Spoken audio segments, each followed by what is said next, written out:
ನಾವು ಮಹಿಳಾ ಪರಿಷತ್ತು ಅಂತ ಮಹಿಳಾ ಪರಿಷತ್ತು ಹಾಗೂ ಸಾಹಿತ್ಯ ಶೈಕ್ಷಣಿಕ ಸಾಮಾಜಿಕ ಸಾಂಸ್ಕೃತಿಕ ಸಂಸ್ಥೆ ಇವರ ನೇತೃತ್ವದಲ್ಲಿ ಜನವರಿ 4ರಂದು ಮಹಿಳಾ ಪರಿಷತ್ತು ಉದ್ಘಾಟನಾ ಕಾರ್ಯಕ್ರಮ, ಪದಗ್ರಹಣ ಹಾಗೂ ಪ್ರಶಸ್ತಿ ಪ್ರದಾನ ಸಮಾರಂಭ ಕಾರ್ಯಕ್ರಮ ನಗರದ ಕನ್ನಡ ಭವನದಲ್ಲಿ ಹಮ್ಮಿಕೊಳ್ಳಲಾಗಿದೆ ಎಂದು ಸಂಸ್ಥಾಪಕರಾದ ಅಣ್ಣಪ್ಪ ಮೆಟ್ಟಿಗೌಡ ಅವರು ಹೇಳಿದರು. ಅವರಿಂದು ನಗರದ ಸುದ್ದಿಗಾರರೊಂದಿಗೆ ಮಾತನಾಡುತ್ತಾ, ಕಲ್ಯಾಣ ಕರ್ನಾಟಕ ಭಾಗದಲ್ಲಿ ಮಹಿಳೆಯರು ಸಾಹಿತ್ಯ, ಶೈಕ್ಷಣಿಕ, ಸಾಮಾಜಿಕವಾಗಿ ಚಟುವಟಿಕೆಯಲ್ಲಿ ಗುರುತಿಸಿಕೊಳ್ಳುವ ನಿಟ್ಟಿನಲ್ಲಿ ಪ್ರೋತ್ಸಾಹ ಕಾರ್ಯ ಮಾಡಲಾಗುತ್ತಿದೆ. ಮಹಿಳಾ ಪರಿಷತ್ತು ಮೊದಲ ವೇದಿಕೆ ಕಾರ್ಯಕ್ರಮ ಇದಾಗಿದ್ದು, ಮುಂಬರುವ ದಿನಗಳಲ್ಲಿ ಮಹಿಳೆಯರು ಎಲ್ಲ ಕ್ಷೇತ್ರಗಳಲ್ಲಿ ಗುರುತಿಸಿಕೊಳ್ಳುವ ನಿಟ್ಟಿನಲ್ಲಿ ಈ ವೇದಿಕೆ ಸಿದ್ಧಪಡಿಸಲಾಗಿದೆ. ಸಾಂಸ್ಕೃತಿಕ ಕಾರ್ಯಕ್ರಮಗಳನ್ನು ನಿರ್ವಹಿಸಲಾಗುತ್ತಿದೆ. ವಿವಿಧ ಕ್ಷೇತ್ರದಲ್ಲಿ ಗುರುತಿಸಿಕೊಂಡ 12 ಸಾಧಕರಿಗೆ ರಾಷ್ಟ್ರಮಟ್ಟದ ಕಾಯಕ ವಿಭೂಷಣ ಪ್ರಶಸ್ತಿ ಪ್ರದಾನ ಮಾಡಲಾಗುವುದು ಎಂದರು. ಮಹಿಳೆಯರಿಂದ ಮಹಿಳೆಯರಿಗಾಗಿ ಮಹಿಳೆಯರೇ ಕಾರ್ಯಕ್ರಮವನ್ನು ಮಾಡುವಂತಹ ಸಂಸ್ಥೆಯಾಗಿದ್ದು, ಇಂತಹ ಮಹತ್ತರವಾದ ಸಂಸ್ಥೆಯನ್ನು ನಮ್ಮ ಕಲ್ಯಾಣ ಕರ್ನಾಟಕ ಭಾಗದಲ್ಲಿ ಉದ್ಘಾಟಿಸಲಾಗುತ್ತದೆ. ಹೆಚ್ಚಿನ ಅವಕಾಶವನ್ನು ಸಾಹಿತ್ಯಿಕವಾಗಿ ಹಾಗೆ ಶೈಕ್ಷಣಿಕವಾಗಿ ಸಾಮಾಜಿಕವಾಗಿ ಮಹಿಳೆಯರಿಗೆ ಹೆಚ್ಚಿನ ಪ್ರಾಶಸ್ತ್ಯವನ್ನ ನೀಡುವಂತಹ ಸಂಸ್ಥೆ ನಮಗೆ ಕಂಡು ಬಂದಿರೋದಿಲ್ಲ. ಹಾಗಾಗಿ ಆ ದೃಷ್ಟಿಯನ್ನು ಇಟ್ಕೊಂಡು ಈ ಒಂದು ಮಹಿಳಾ ಪರಿಷತ್ತನ್ನ ಒಂದು ಘಟಕವನ್ನಾಗಿ ಸ್ಥಾಪನೆ ಮಾಡಿದ್ದೇವೆ. ಇದಕ್ಕೆ ಬೇರೆ ಬೇರೆ ತರ್ಜುಮೆ ಅಂತ ಏನಿಲ್ಲ. ಕೇವಲ ಮಹಿಳಾ ಪರಿಷತ್ತಿನಲ್ಲಿ ಮಹಿಳೆಯರು ಮಾತ್ರ ಇರ್ಬೇಕನ್ನುವಂಥದ್ದು ಏನಿಲ್ಲ. ಮಹಿಳೆಯರಿಗೆ ಪುರುಷರು ಕೂಡ ಸಹಕಾರ ನೀಡುತ್ತಾ ಮಹಿಳಾ ಪರಿಷತ್ತನ್ನು ಬೆಳೆಸುವಂತಹ ಉದ್ದೇಶ ಕೇವಲ ನಮ್ಮ ಜಿಲ್ಲೆಗೆ ಮಾತ್ರವಲ್ಲ, ಬೇರೆ ಬೇರೆ ಜಿಲ್ಲೆಗೂ ಕೂಡ ವಿಸ್ತರಿಸುವಂತಹ ಒಂದು ಗುರಿಯನ್ನ ಇಟ್ಟುಕೊಂಡಿದ್ದೇವೆ. ಇದಕ್ಕೆ ಮಹಿಳಾ ಪರಿಷತ್ತಿನಲ್ಲಿ ಹೆಚ್ಚಿನ ಪ್ರಶಸ್ತಿ ಅಂದ್ರೆ ಒಂದು 80ರಿಂದ 90% ಭಾಗ ಮಹಿಳೆಯರಿದ್ದು, ಮಹಿಳೆಯರಿಗೆ ಹೆಚ್ಚಿನ ಸಾಧಕರನ್ನ ಗುರುತಿಸುವಂತದ್ದು, ಅವರಿಗೆ ಒಂದು ವೇದಿಕೆಗಳನ್ನ ನೀಡುವಂತಹದ್ದು ಇದರ ಮುಖ್ಯ ಉದ್ದೇಶವಾಗಿದೆ. ಇಂತಹ ಒಂದು ಮಹಿಳಾ ಪರಿಷತ್ತಿನ ಉದ್ಘಾಟನಾ ಕಾರ್ಯಕ್ರಮವನ್ನ ನಾವು ಜನವರಿ 4ರಂದು ನಗರದ ಕನ್ನಡ ಭವನದಲ್ಲಿ ಬೆಳಗ್ಗೆ 10 ಗಂಟೆಯಿಂದ ಸಂಜೆ 5 ಗಂಟೆಯವರೆಗೂ ಹಮ್ಮಿಕೊಂಡಿದ್ದೇವೆ.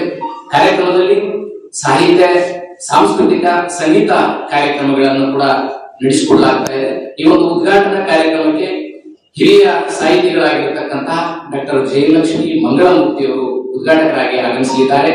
ಹಾಗೆ ಪ್ರಶಸ್ತಿ ಪ್ರದಾನವನ್ನ ಡಾಕ್ಟರ್ ಶಿವರಾಜ್ ಎಸ್ ಪಾಟೀಲ್ ಹಾಗೂ ಬಸನಗೌಡ ದದ್ದಲ್ ಶಾಸಕರು ಹಾಗೂ ಸುರೇಶ್ ವರ್ಮಾ ಅವರು ನೀಡ್ತಾ ಇದ್ದಾರೆ.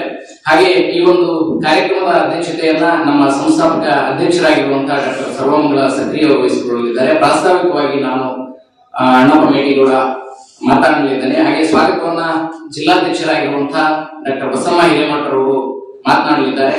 ಹಾಗೆ ಮುಖ್ಯ ಅತಿಥಿಗಳಾಗಿ ಶಾಸಕರಾಗಿರ್ತಕ್ಕಂಥ ಕರೆಮಾ ನಾಯಕ್ ಅವರು ಸೇರಿದಂತೆ ಅನೇಕರು ಪಾಲ್ಗೊಳ್ಳಲಿದ್ದಾರೆ. ಹಾಗೆ ಈ ಒಂದು ಕಾರ್ಯಕ್ರಮದಲ್ಲಿ ಪದಾಧಿಕಾರಿಗಳಾಗಿ ಆಯ್ಕೆ ಮಾಡಿದ್ದೀವಿ ಮಹಿಳಾ ಪರಿಷತ್ತಿಗೆ. ಆ ಒಂದು ಪದಗ್ರಹಣ ಕಾರ್ಯಕ್ರಮವನ್ನ ಕೂಡ ನಡೀತಾ ಇದೆ. ಅದನ್ನ ಚಂದ್ರಶೇಖರ್ ಮಿರ್ಜಾಪುರ ಅವರು, ನಾಗರತ್ನ ಬಿ ಪಾಟೀಲ್ ರವರು, ವೆಂಕನಗೌಡ ಒಟಗಲ್ ರವರು ನೆರವೇರಿಸಲಿದ್ದಾರೆ. ಈ ಒಂದು ಕಾರ್ಯಕ್ರಮದಲ್ಲಿ ವಿಶೇಷ ಸನ್ಮಾನವನ್ನ ಶೈಕ್ಷಣಿಕವಾಗಿ ಶಿಕ್ಷಣ ಇಲಾಖೆಯಲ್ಲಿ ಕೆಲಸ ಮಾಡಿ ನಿವೃತ್ತಿ ಹೊಂದಿದಂತಹ ಇಂದಿರಾ ಮೇಡಮ್ ಅವರಿಗೆ, ಹಾಗೆ ನಮ್ಮ ಬೆಂಗಳೂರು ಪ್ರೆಸ್ ಕ್ಲಬ್ ವತಿಯಿಂದ ಫ್ರೈಡ್ ಆಫ್ ಕರ್ನಾಟಕ ಪ್ರಶಸ್ತಿ ಪುರಸ್ಕೃತರಾಗಿರ್ತಕ್ಕಂಥ ಡಿವೈಎಸ್ಪಿ ಇ ಶಾಂತಕುಮಾರ್ ಅವರಿಗೆ ವಿಶೇಷ ಸನ್ಮಾನವನ್ನು ಕೂಡ ಹಮ್ಮಿಕೊಂಡಿದ್ದೇವೆ. ಈ ಒಂದು ಕಾರ್ಯಕ್ರಮದಲ್ಲಿ 12 ಜನ ವಿವಿಧ ಕ್ಷೇತ್ರಗಳಲ್ಲಿ ಸಾಧನೆ ಮಾಡಿದ ಸಾಧಕಿಯರನ್ನು ಗುರುತಿಸಿ ಪ್ರಶಸ್ತಿಯನ್ನ ನೀಡುತ್ತಾ ಇದ್ದೇವೆ. ಹಾಗೆ ಮಧ್ಯಾಹ್ನ ಕವಿಗೋಷ್ಠಿಯನ್ನ ಹಮ್ಮಿಕೊಂಡಿದ್ದೇವೆ. ಉದ್ಘಾಟನೆಯನ್ನ ನಮ್ಮ ಹಿರಿಯ ಸಾಹಿತಿಗಳಾಗಿರ್ತಕ್ಕಂಥ ವೀರ ಹನುಮಾನ್ ಅವರು ಉದ್ಘಾಟಿಸಲಿದ್ದಾರೆ. ಕಾರ್ಯಕ್ರಮದ ಕವಿಗೋಷ್ಠಿಯ ಅಧ್ಯಕ್ಷತೆಯನ್ನ ಡಾಕ್ಟರ್ ರಾಜಶ್ರೀ ಕಲ್ಲೂರ್ಕರ್ ಸಾಹಿತಿಗಳು ಅವರು ವಹಿಸಿಕೊಂಡಿದ್ದಾರೆ.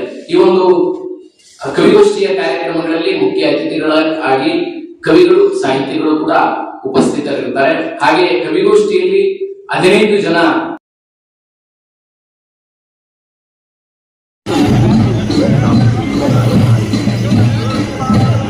ನಗರ ಪಟ್ಟಣಗಳ ತ್ಯಾಜ್ಯವನ್ನು ಸಂಸ್ಕರಿಸಿ ನದಿಗೆ ಬಿಡದೆ ನೇರವಾಗಿ ಬಿಡುತ್ತಿರುವುದರಿಂದ ನದಿ ನೀರು ಇಂದು ಕುಡಿಯುವುದಕ್ಕೂ ಕೂಡ ಯೋಗ್ಯವಾಗಿ ಉಳಿದಿಲ್ಲ.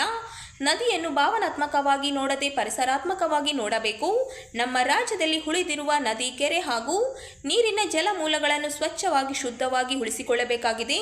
ಆದ್ದರಿಂದ ನಿರ್ಮಲ ತುಂಗಭದ್ರಾ ಅಭಿಯಾನವನ್ನು 4 ಹಂತಗಳಲ್ಲಿ ಮಾಡಲಾಗುತ್ತಿದ್ದು 600 ಕಿಲೋಮೀಟರ್ ಪಾದಯಾತ್ರೆ ಮೂಲಕ ಜನಜಾಗೃತಿಯನ್ನು ಮೂಡಿಸುವುದರೊಂದಿಗೆ ಪಾದಯಾತ್ರೆ ಮಾನ್ವಿ ಪಟ್ಟಣದಲ್ಲಿ ಮಾಡಲಾಯಿತು.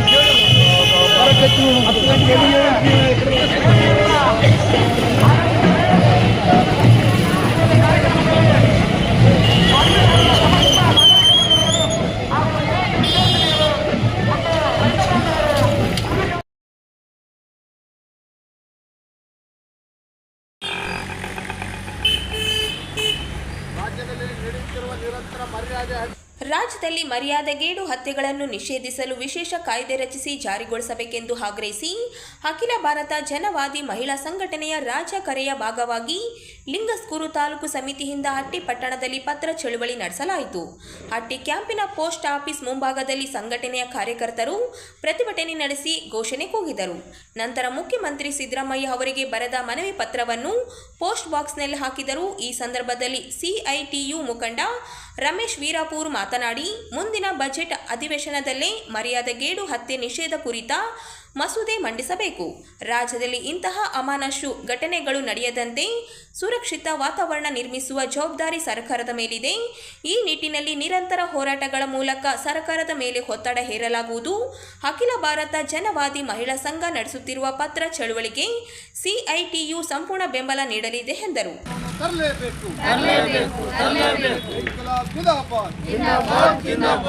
ಅಧಿವೇಶನದಲ್ಲಿ ಈಗ ಮರ್ಯಾದೆ ಹತ್ಯೆ ಬಗ್ಗೆ ಚರ್ಚೆ ಮಾಡಿ ವಿಶೇಷ ಮಸೂದೆ ತರಲೇಬೇಕು. ಮರ್ಯಾದೆ ಹತ್ಯೆ ತಡೆಗಾಗಿ ಮುಂಬರುವ ಅಧಿವೇಶನದಲ್ಲಿ ಚರ್ಚೆ ನಡೆಸಿ ವಿಶೇಷ ಮಸೂದೆ ಜಾರಿ ಆಗಲೇಬೇಕು. ಅಖಿಲ ಭಾರತ ಜನವಾದಿ ಮಹಿಳಾ ಸಂಘಟನೆ ಕರೆ ನೀಡಿರುವ ಇಂದಿನ ಪತ್ರ ಚಳವಳಿ ಯಶಸ್ವಿಯಾಗಲಿ. ಇಂಕಿಲಾಬ್ ಜಿಂದಾಬಾದ್, ಇಂಕಿಲಾಬ್ ಜಿಂದಾಬಾದ್. ಜಾತಿ ತಾರತಮ್ಯ ಅಸ್ಪೃಶ್ಯತೆ ನಿಲ್ಲಲಿ.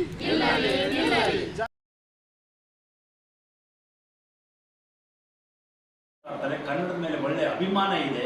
ಅವರು ಕನ್ನಡ ಅಂಕಿಗಳನ್ನು ಓದಬಲ್ಲರು, ಎಲ್ಲವನ್ನು ಕನ್ನಡದ ಬಗ್ಗೆ ಒಳ್ಳೆ ಆಸಕ್ತಿ ಇತ್ತು. ಎಲ್ಲರ ಸಹಕಾರದೊಂದಿಗೆ ರಾಯಚೂರನ್ನು ಸ್ವಚ್ಛವಾಗಿಡಲು ಮತ್ತು ಗೋಡೆ ಬರಹಗಳೊಂದಿಗೆ ರಾಯಚೂರಿನ ಇತಿಹಾಸವನ್ನು ಮೂಡಿಸುವ ಕಾರ್ಯ ಕಾರ್ಪೊರೇಷನ್ ಹಮ್ಮಿಕೊಂಡಿದ್ದು, ಇದಕ್ಕೆ ಜನರ ಸಹಕಾರವೂ ಹಾಗೂ ಸಿಬ್ಬಂದಿಯ ಸಹಕಾರವೂ ಅತ್ಯವಶ್ಯಕವಾಗಿದ್ದು, ಅದರೊಂದಿಗೆ ಕನ್ನಡ ಪರ ಸಂಘಟನೆಗಳ ಸಹಕಾರದಿಂದ ಶ್ರೇಯೋಭಿವೃದ್ಧಿಗೆ ಸಾಧ್ಯ ಎಂದು ಕಾರ್ಪೊರೇಷನ್ ಕಮಿಷನರ್ ಆದ ಶ್ರೀ ಜುಬೇನ ಮಹಾಪಾತ್ರ ಅವರು ನುಡಿದರು. ಅವರಿಂದು ಕಾರ್ಪೊರೇಷನ್ ಕಚೇರಿಯ ಸಭಾಂಗಣದಲ್ಲಿ ಕನ್ನಡ ಮಿತ್ರಕೂಟ ರಾಯಚೂರು ಇವರ ಹಿಂದೂ ದಿನಾಂಕ 2 ಜನವರಿ 2026 ಮುದ್ರಿಸಿದ ಕನ್ನಡ ಅಂಕಿಗಳ ವಾರ್ಷಿಕ ದಿನ ದರ್ಶಿಕೆ ಕ್ಯಾಲೆಂಡರ್ ಅನ್ನು ಬಿಡುಗಡೆ ಮಾಡುವುದರ ಮೂಲಕ ಚಾಲನೆ ನೀಡಿ ಮಾತನಾಡುತ್ತಿದ್ದರು. ನಂತರ ಮಾತನಾಡುತ್ತಾ, ಜನವರಿ ಕೊನೆಯ ವಾರದಲ್ಲಿ ಜಿಲ್ಲಾ ಆಡಳಿತ ವತಿಯಿಂದ ಹಾಗೂ ಸಾರ್ವಜನಿಕರ ಸಹಯೋಗದೊಂದಿಗೆ ರಾಯಚೂರು ಉತ್ಸವ ಹಮ್ಮಿಕೊಂಡಿದ್ದು, ಕನ್ನಡ ಪರ ಸಂಘಟನೆಗಳು ಹಾಗೂ ಇನ್ನಿತರ ಸಂಘಟನೆಗಳಿಗೆ ಕೈ ಜೋಡಿಸಿದಾಗ ಮಾತ್ರ ಈ ಕಾರ್ಯಕ್ರಮ ಯಶಸ್ವಿಯಾಗಲು ಸಾಧ್ಯ. ಅದಕ್ಕಾಗಿ ನಿಮ್ಮೆಲ್ಲರ ಸಹಕಾರ ಸಹಯೋಗ ನೀಡಬೇಕೆಂದು ಕೋರಿದರು. ಗಡಿ ಭಾಗದಲ್ಲಿ ಇರುವ ನಾವುಗಳು ಕನ್ನಡವನ್ನು ಉಳಿಸಿ ಬೆಳೆಸಬೇಕಾದ ಕರ್ತವ್ಯ ನಮ್ಮೆಲ್ಲರದಾಗಿದೆ. ಅದಕ್ಕೆಲ್ಲ ನಾವೆಲ್ಲ ಕೈ ಜೋಡಿಸಿದಾಗ ಮಾತ್ರ ಕನ್ನಡ ಉಳಿಸಿ ಬೆಳೆಸಲು ಸಾಧ್ಯ ಎಂದು ಹೇಳಿದರು. ಗೋಡೆ ಬರ ಎಲ್ಲ ಮಾಡಿದ್ದೀವಿ.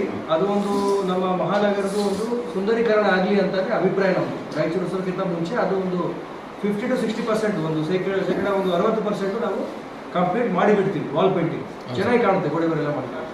ಸೊ ಆ ಸಂದರ್ಭದಲ್ಲಿ ನಮ್ಮ ರಾಯಚೂರು ಉತ್ಸವಕ್ಕಿಂತ ಮುಂಚೆ ಸಿಟಿ ಸ್ವಲ್ಪ ಕ್ಲೀನು ಕಾಣಬೇಕು. ನಾವು ಒನ್ ಟೈಮ್ ಒಂದು ಡೀಪ್ ಆಗಿ ನೀಟಾಗಿ ಶುಚಿತ್ವಗೊಳಿಸಬೇಕು. ಸೊ ಆ ಕಾರಣಕ್ಕಾಗಿ ಈಗ ನಾವು ಪೂರ್ರಾಜ್ ಅವರಿಗೆ ಡಿ ಸಿ ಅವರನ್ನು ಹೇಳಿದರು. ನಾನು ಕೂಡ ಅವ್ರಿಗೂ ಒಂದು ಟಾಸ್ಕ್ ಈಗ ವಹಿಸ್ತಾ ಇದ್ದೀನಿ, ಒಂದು ಏನು ಮಾಡಬೇಕು ಅಂತ.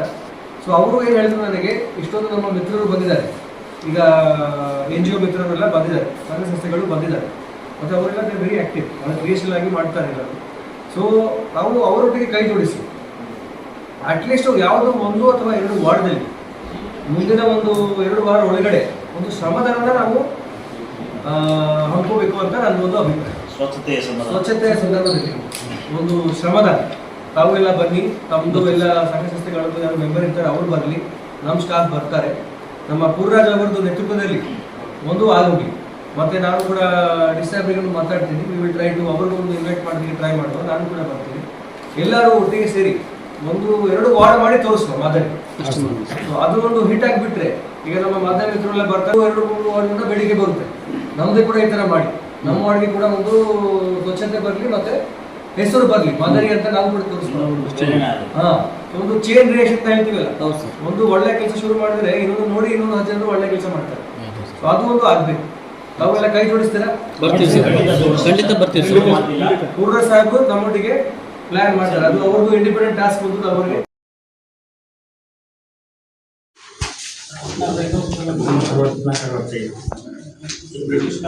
ಕರ್ನಾಟಕ ರಾಜ್ಯ ಸಹಕಾರಿ ಸ್ಪಿನ್ನಿಂಗ್ ಮಿಲ್ ಲಿಮಿಟೆಡ್ಗೆ ಸಂಬಂಧಿಸಿದ 40.20 ಎಕರೆ ಜಮೀನು ಅನಧಿಕೃತವಾಗಿ ಹಾಜರು ಪ್ರಕ್ರಿಯೆ ರದ್ದು ಸೇರಿ ಗಿರಣಿಯಲ್ಲಿ ಕಾರ್ಯನಿರ್ವಹಿಸಿದ ಕಾರ್ಮಿಕರಿಗೆ ಪರಿಹಾರ ಹಾಗೂ ಪುನರ್ವಸತಿ ಕಲ್ಪಿಸುವ ಜಿಲ್ಲಾ ಆಡಳಿತ ಮಧ್ಯಸ್ಥಿತಿಗೆ ವಹಿಸಿ 1 ತಿಂಗಳು ಅವಧಿಯಲ್ಲಿ ಕಾರ್ಮಿಕರ ಸಮಸ್ಯೆ ಇತ್ಯರ್ಥಪಡಿಸಬೇಕು, ಇಲ್ಲದಿದ್ದರೆ ಜಿಲ್ಲಾಧಿಕಾರಿ ಕಚೇರಿ ಮುಂದೆ ಪ್ರತಿಭಟನೆ ನಡೆಸಲಾಗುವುದು ಎಂದು ಸಾಮಾಜಿಕ ಹೋರಾಟಗಾರರಾದ ಶಿವಕುಮಾರ್ ಮ್ಯಾಗಳಮನಿ ವಕೀಲರು ಹೇಳಿದರು. ಅವರಿಂದು ನಗರದ ಸುದ್ದಿಗಾರರೊಂದಿಗೆ ಮಾತನಾಡುತ್ತಾ ಹೇಗ್ನೂರು ಮತ್ತು ದಂಡು ಸೀಮಾಂತರದಲ್ಲಿ ಬರುವ ಕರ್ನಾಟಕ ರಾಜ್ಯ ಸಹಕಾರ ಸ್ಪಿನ್ನಿಂಗ್ ಮಿಲ್ ಲಿಮಿಟೆಡ್ ಕಂಪನಿಯಲ್ಲಿ ಸುಮಾರು 550 ಅಧಿಕ ಕಾರ್ಮಿಕರು 3 ದಶಕಗಳ ಕಾಲ ಕೆಲಸ ನಿರ್ವಹಿಸಿದ್ದರು. ಆದರೆ 1997ರಲ್ಲಿ ಯಂತ್ರೋಪಕರಣ ಹಳೆಯದಾಗಿದ್ದು ಹಿನ್ನೆಲೆ ಗಿರಣಿ ಮುಚ್ಚಲಾಯಿತು. ಇದರ ಮೇಲೆ ಅವಲಂಬಿತಗೊಂಡ 550 ಕಾರ್ಮಿಕರ ಕುಟುಂಬಗಳು ಬೀದಿ ಪಾಲಾಗಿದೆ. ಆದರೆ ಇದುವರೆಗೂ ಕಾರ್ಮಿಕರಿಗೆ ಯಾವುದೇ ರೀತಿ ಪರಿಹಾರ ಹಾಗೂ ಪುನರ್ವಸತಿ ಕಲ್ಪಿಸಿಲ್ಲ ಎಂದು ಹೇಳಿದರು. ಗಿರಣಿ ಸಂಬಂಧಪಟ್ಟ ಒಟ್ಟು 40.25 ಎಕರೆ ಸರ್ಕಾರಿ ಜಮೀನನ್ನು ಅನಧಿಕೃತ ಮಾರಾಟಕ್ಕೆ ಹಾಜರು ನೀಡಲಾಗಿದೆ. ರಾಜ್ಯವ್ಯಾಪಿ ಅನೇಕ ಕಡೆ ಒಂದು ನೂಲಿನ ಗಿರಣಿಗಳು ಆರಂಭಗೊಂಡಿದ್ದವು.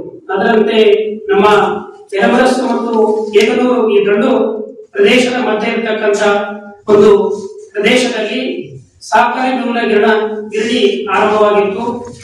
1964-65ರಿಂದ ಆರಂಭಗೊಂಡಂತಹ ಆ ಗಿರಣಿ ವಿಶೇಷವಾಗಿ 1997ರವರೆಗೆ ನಿರಂತರವಾಗಿ 2.5-3 ದಶಕಗಳ ಕಾಲ ತನ್ನ ಒಂದು ಕಾರ್ಯ ಚಟುವಟಿಕೆಯನ್ನು ಪ್ರಾರಂಭಿಸಿತ್ತು.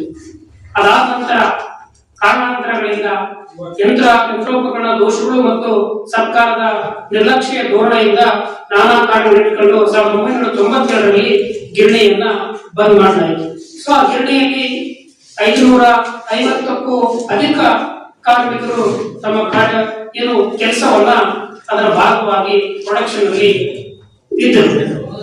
ಆ ಗಿರಣಿ ಮುಚ್ಚಿದ ಸಂದರ್ಭದಲ್ಲಿ ಆ 550 ಕಾರ್ಮಿಕರೆಲ್ಲ 550 ಕುಟುಂಬಗಳು ಬೀದಿಗೆ ಬಿದ್ದಂತ ಒಂದು ನಿದರ್ಶನ ದುರಂತ ಇವತ್ತಿಗೂ ಕೂಡ ನಮ್ಮ ಕಣ್ಣ ಮುಂದೆ ಇರುವುದನ್ನ ನಾವೆಲ್ಲರೂ ಕೂಡ ಕಾಣ್ತೀವಿ. ಆ ಗಿರಣಿ ಮುಚ್ಚಿದ ಅಂದಿನಿಂದಲೂ ಕೂಡ ಗಿರಣಿಯನ್ನ ಪುನರಾರಂಭಿಸಬೇಕು. ಇಲ್ಲದೆ ಹೋದ್ರೆ ಅಲ್ಲಿ ಕಾರ್ಯನಿರ್ವಹಿಸುವಂತಹ ಎಲ್ಲಾ ಕಾರ್ಮಿಕರಿಗೆ ಆ ಕುಟುಂಬಗಳಿಗೆ ಪುನರ್ವಸತಿ ಸೌಕರ್ಯವನ್ನ ಅಥವಾ ಪರ್ಯಾಯ ವ್ಯವಸ್ಥೆಯನ್ನ ಕಲ್ಪಿಸಬೇಕಂತೇಳಿ ನಮ್ಮ ರುದ್ರಗೌಡರ ನೇತೃತ್ವದಲ್ಲಿ ಮತ್ತು ಇತರ ಸಂಘಟನೆಗಳ ಸಹಯೋಗದೊಂದಿಗೆ ಅನೇಕವಾದಂತಹ ಪ್ರಯತ್ನಗಳನ್ನ ನಿರಂತರವಾಗಿ ಮಾಡುತ್ತಾ ಬರ್ತಾ ಇದೆ. ಅಲ್ಲಿ ಕೆಲಸ ಮಾಡುವಂತ ಎಲ್ಲರೂ ಕೂಡ ಬಡ ಮತ್ತು ಮಧ್ಯಮ ವರ್ಗಕ್ಕೆ ಸೇರಿದಂತವರಾಗಿದ್ದರು. ಅವರೆಲ್ಲರೂ ಇವತ್ತು ಕನಿಷ್ಠ ಕೆಲಸ ಕಾರ್ಯಗಳಲ್ಲಿ ಇಡೀ ಜೀವನವನ್ನ ಆಶಾಭಾವನೆಯೊಂದಿಗೆ ಕಳೀತಾ ಇದ್ದಾರೆ. ಅನೇಕರಲ್ಲಿ ಮೃತರು ಕೂಡ ಆಗಿದ್ದಾರೆ. ಇವತ್ತಿಗೂ ಕೂಡ ಅವರಿಗೆ ನ್ಯಾಯ ಕೊಡ್ಲಿಕ್ಕೆ ಸಾಧ್ಯ ಆಗಿಲ್ಲ. ಆಮೇಲೆ 2006ರಲ್ಲಿ ಎಲ್ಲ ಬೆಳವಣಿಗೆಯ ನಂತರ 2006ರಲ್ಲಿ ಆ ಗಿರಣಿಯ ಯಂತ್ರೋಪಕರಣಗಳನ್ನ ವಿಶೇಷವಾಗಿ ಅದಕ್ಕೆ ಸಂಬಂಧಿಸಿದಂತಹ ಒಂದು ಚರ ಮತ್ತು ಸ್ಥಿರ ಆಸ್ತಿಗಳನ್ನ ಹರಾಜು ಪ್ರಕ್ರಿಯೆಗೆ ಒಳಪಡಿಸಿ ಯಾರು ಹೆಚ್ಚಿನ ಪೀಳಿಗೆ ಹರಾಜನ್ನು ಪಡ್ಕೊಳ್ತಾರೆ ಆ ಒಟ್ಟು ಹರಾಜು ಪ್ರಕ್ರಿಯೆಯಲ್ಲಿ ಬಂದಂತ ಒಂದು ಮೊತ್ತವನ್ನ ಕಾರ್ಮಿಕರಿಗೆ ನೀಡಬೇಕು. ಮತ್ತೆ ಸರ್ಕಾರದಲ್ಲಿ ಗಿರಣಿ ಭಾಗವಾಗಿ ಬಾಕಿ ಇರ್ತಕ್ಕಂಥ ಯಾವುದಾದ್ರೂ ಬಿಲ್ಲುಗಳಿದ್ರೆ ಅಥವಾ ಟ್ಯಾಕ್ಸ್ಗಳಿದ್ರೆ ಕಟ್ಟಬೇಕನ್ನುವಂತ ಒಂದು ಸುತ್ತೋಲೆಯನ್ನು ಕೂಡ ಅವತ್ತು ಹೊರಡಿಸ್ತಾರೆ. ಸಹಕಾರಿ ಇಲಾಖೆ ಉಪನಿಬಂಧಕರು ಮತ್ತೆ ಇತರರ ಸಮಕ್ಷಮದಲ್ಲಿ ಅದಾಗ್ತದೆ. ಅದಕ್ಕೆ ಸಂಬಂಧಪಟ್ಟಂತೆ ಸರ್ಕಾರದ ಅನೇಕ ಸುತ್ತೋಲೆಗಳಿದ್ದಾವೆ. ಅವತ್ತಿನ ಜಿಲ್ಲಾಧಿಕಾರಿಗಳು ಮತ್ತೆ ಸಂಬಂಧಪಟ್ಟಂತ ಜಾಯಿಂಟ್ ರಿಜಿಸ್ಟರ್ ಗುಲ್ಬರ್ಗದವರು ಎಲ್ಲರೂ ಕೂಡ ಅದರ ಭಾಗವಾಗಿ ಕೆಲಸ ಮಾಡಿದ್ದಾರೆ. ಆದ್ರೆ 2006ರಲ್ಲಿ ಆದಂತ ಪ್ರಕ್ರಿಯೆಯಲ್ಲಿ ಒಂದು ದೊಡ್ಡ ಲೋಪದೋಷವನ್ನ ಇಲ್ಲಿ ಸಂಬಂಧಪಟ್ಟಂತ ಇಲಾಖೆಗಳು ಎಸಗಿದ್ದಾರೆ. ಅದೇನಪ್ಪ ಅಂದ್ರೆ ಚಲ ಮತ್ತು ಸ್ಥಿರ ಆಸ್ತಿಗಳನ್ನ ಮಾರಾಟ ಮಾಡಲಿಕ್ಕೆ ಅಥವಾ ಹರಾಜು ಪ್ರಕ್ರಿಯೆ ಒಳಪಡಿಸಲಿಕ್ಕೆ ಅವಕಾಶ ವ್ಯಾಪ್ತಿಯಲ್ಲಿ ಬರ್ತಕ್ಕಂತಹ ಸೋಮಲಾಪುರದ ಶ್ರೀ ಅಂಬಾದೇವಿ ಜಾತ್ರೆ ಅಂಬಾಮಠ ಇದು ನಾಳೆಯಿಂದ ಆರಂಭವಾಗ್ತಾ ಇದೆ. ಸುಮಾರು 3-4 ದಿನಗಳ ಕಾಲ ಈ ಜಾತ್ರೆ ನಡೆಯುತ್ತೆ. ಈ ಜಾತ್ರೆ ಅತಿ ಟೆಂಪರು ಕರ್ನಾಟಕ ಸರ್ಕಾರದ ಧಾರ್ಮಿಕ ದತ್ತಿ ಇಲಾಖೆಯ ಅಧಿಕಾರಕ್ಕೆ ಒಳಪಟ್ಟಿದೆ, ವ್ಯಾಪ್ತಿಗೆ ಒಳಪಟ್ಟಿದೆ. Control by environment department, government of Karnataka. ಈ ತರ ಕರ್ನಾಟಕದಲ್ಲಿ ಸುಮಾರು 36,000 ದೇವಾಲಯಗಳು ಕರ್ನಾಟಕ ಸರ್ಕಾರದ ಧಾರ್ಮಿಕ ಮತ್ತು ದತ್ತಿ ಇಲಾಖಾ ವ್ಯಾಪ್ತಿಗೆ ಒಳಪಟ್ಟಿವೆ. ಅದರಲ್ಲಿ ಸುಮಾರು ಸಾವಿರಾರು ಧಾರ್ಮಿಕ ಮಂದಿರಗಳಲ್ಲಿ, ಜಾತ್ರೆಗಳಲ್ಲಿ, ದೇವಾಲಯಗಳಲ್ಲಿ, ಅದು ಎಂಡೋಮೆಂಟ್ ಹೇಳಕತ್ತೇನೆ, ಈಗಲೂ ಕೂಡ ಪ್ರಾಣಿ ಬಲಿ ನಡೀತಾ ಇರತಕ್ಕಂತಹ ಘಟನೆಗಳು ಕಂಡು ಬರ್ತಾ ಇದ್ದಾವೆ. ಇದಲ್ಲದೆ ಕರ್ನಾಟಕ ರಾಜ್ಯದಲ್ಲಿ ಸುಮಾರು 2 ಲಕ್ಷಕ್ಕೂ ಹೆಚ್ಚು ಖಾಸಗಿ ದೇವಾಲಯಗಳು, ಮಠ ಮಂದಿರಗಳು, ಜಾತ್ರಾ ಪರಿಸರಗಳು ನಡೀತಾ ಇದ್ದಾವೆ. ಅಂದಾಜು ಪ್ರಕಾರ ಕರ್ನಾಟಕದಲ್ಲಿ ಪ್ರತಿ ವರ್ಷ ಸುಮಾರು 1.5 ಕೋಟಿಯಿಂದ 2 ಕೋಟಿಯವರೆಗೆ ಪ್ರಾಣಿಗಳ ಬಲಿ ನಡೀತಾ ಇದೆ ಅಂತ ಮಾಹಿತಿ ಇದೆ. ಅಂದಾಜು ಪ್ರತಿ ವರ್ಷ ಧರ್ಮ ಮತ್ತು ದೇವರ ಹೆಸರಿನಲ್ಲಿ ಜಾತ್ರಾ ಪರಿಸರಗಳಲ್ಲಿ, ಧಾರ್ಮಿಕ ಸ್ಥಳಗಳಲ್ಲಿ 1.5-2 ಕೋಟಿ ಪ್ರಾಣಿಗಳ ಬಲಿ ಅಂದಾಜು ಆಗ್ತಾ ಇದೆ. ನಮ್ಗೆ ಹೇಳ್ಬೇಕಂದ್ರೆ ಕರ್ನಾಟಕ ಸರ್ಕಾರ 1959ನೇ ಇಸ್ವಿನಲ್ಲೇನೆ ಕರ್ನಾಟಕವನ್ನ ಕಾನೂನಿನ ಮೂಲಕ ಸಂಪೂರ್ಣ ಪಶು ಪ್ರಾಣಿ ಬಲಿ ಮುಕ್ತ ರಾಜ್ಯ ಅಂತ ಘೋಷಣೆ ಮಾಡಿದೆ. Karnataka is totally free from animal sacrifice. ಪಶು ಪ್ರಾಣಿ ಬಲಿ ಮುಕ್ತ ರಾಜ್ಯ ಕರ್ನಾಟಕ. ಅದೇ ರೀತಿ ಈಗ 2020ರಲ್ಲಿ ಕೂಡ ನಮ್ದು ಗೋವಂಶ ನಿಷೇಧ ಕಾಯ್ದೆ ಜಾರಿಗೆ ಆಯಿತು. ಆ ಪ್ರಕಾರ ಕೂಡ ಕರ್ನಾಟಕ ಸಂಪೂರ್ಣ ಗೋವಂಶ ಜಾನುವಾರು ಹತ್ಯೆ ಮುಕ್ತ ರಾಜ್ಯ. ಸೊ ಈ 2 ಬಹಳ ಮಹತ್ವವಾದಂತಹ ಕಾನೂನುಗಳು ಈ ರಾಜ್ಯದಲ್ಲಿ ಅಸ್ತಿತ್ವದಲ್ಲಿವೆ. ಒಂದನೇದು 1959ರಲ್ಲಿ ಜಾರಿಗೆ ಬಂದಂತಹದ್ದು. ಸುಮಾರು ಇದೀಗ ತಾವು ಕಂಡ ಹಾಗೆ 59 ಅಂದ್ರೆ ಈಗ 60, ಸುಮಾರು 65 ವರ್ಷಗಳಾಗ್ತಾ ಬಂತು. ನಮ್ಮ ರಾಜ್ಯ ಪ್ರಾಣಿ ಬಲಿ ಮುಕ್ತ ರಾಜ್ಯ ಅಂತ ಘೋಷಣೆಯಾಗಿದೆ. ಬಟ್ ಅನ್ಫಾರ್ಚುನೇಟ್ಲಿ ಇವತ್ತು ಕೂಡ ಕೋಟ್ಯಾಂತರ ಪ್ರಾಣಿಗಳ ಬಲಿ ಆಗ್ತಾ ಇದೆ ಅಂದರೆ ಕಾರಣ ಏನು? ನಮ್ಮ ಶರಣರು ಸ್ವಾಮಿ DC ಆರ್ಡರ್ ಮಾಡಿದಲ್ಲ, ಮತ್ತೆ ಅವಶ್ಯಕತೆ ಘೋಷಿಸಿದ್ರು ಅಂತ. DC ಆರ್ಡರ್ ಮಾಡಲೇನಿರಲಿ, ಆಲ್ರೆಡಿ ಕಾನೂನು ಡಿಕ್ಲೇರ್ ಆಗಿದೆ, ಹೈಕೋರ್ಟ್ ಆರ್ಡರ್ ಆಗಿದೆ, ಕಾನೂನಾಗಿ ಹೋಗಿದೆ. ಅದರ ಪ್ರಕಾರ ತಾವು ನೋಡಿದ್ದೀವಿ, Karnataka no person shall sacrifice any animal in any place of public religious worship or adoration or its blessings or in any congregation or procession connected with any religious worship. ಎಷ್ಟು beautiful ಆಗಿ ಹೇಳಿದ್ದಾರೆ. ಆ ಬ್ಲೆಸಿಂಗ್ಸ್ ಅಂತ ಹೇಳ್ಬೇಕಾದ್ರೆ ಅವ್ರು ಹೇಳ್ತಾರೆ, in a relation to a place of public religious worship or adoration include all lands and buildings in such places which are ordinarily used for the purpose of religious worship or adoration.